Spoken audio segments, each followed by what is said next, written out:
Hey guys, welcome to Kogan Sunday Service. My name is Christian, and I'm excited to be with you for our first real spiritual defense of 2022. We want to thank Kogan Self-Defense Academy in Severna Park and Annapolis for making these videos possible, for making these videos available to you. So Rob, Bowie, Matt, thank you for all that you guys do.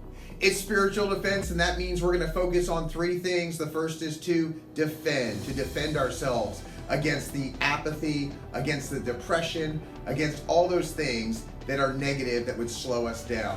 It's to disarm the powers and forces of darkness, to hear the lies that they tell and combat them with the truth. And lastly, it's to defeat those powers and walk in freedom and victory.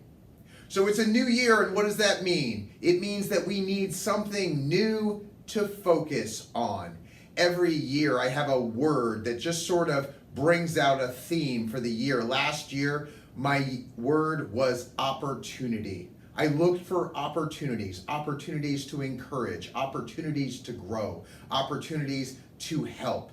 And in the combat world, it's no different. Opportunities present themselves, whether it's training, whether it's outside work, whether it's mental work.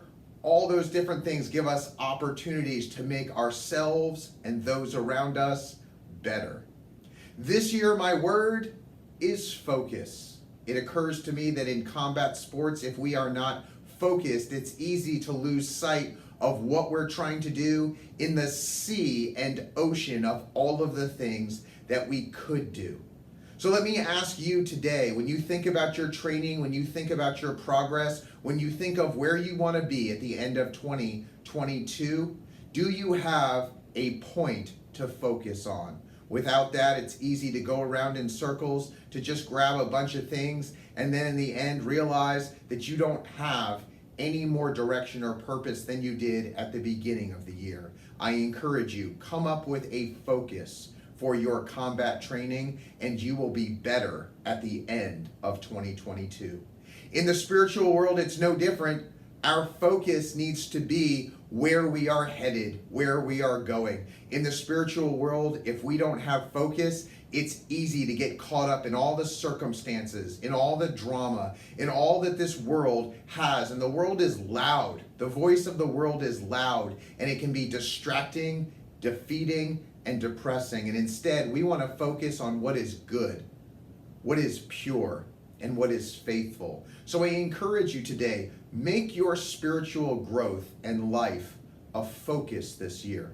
We're all going to need something bigger than we are to rely on, to count on, a truth that will allow us to know that we can be confident in the things that are happening, because sometimes those things feel completely out of our control.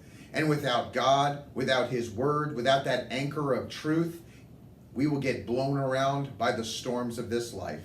So I encourage you today to come up with a word. Feel free to steal mine. If your word this year is focus, that's awesome. Let's talk about the word for next year as we get there, and we can come up with something else. So take that word, whatever word is yours, put it on a sticky note, make a backdrop for your phone or your computer, something to remind you continually, this is my word, this is where I need to be. My word is focus. I hope to spend time with you this year with that focus of both training, but also that focus of encouraging you to good works, to good things, to good faith. I want to thank you so much for joining me here for Spiritual Defense this week. I look forward to seeing you on the mats in the academy. God bless you. Have a great week. See you soon.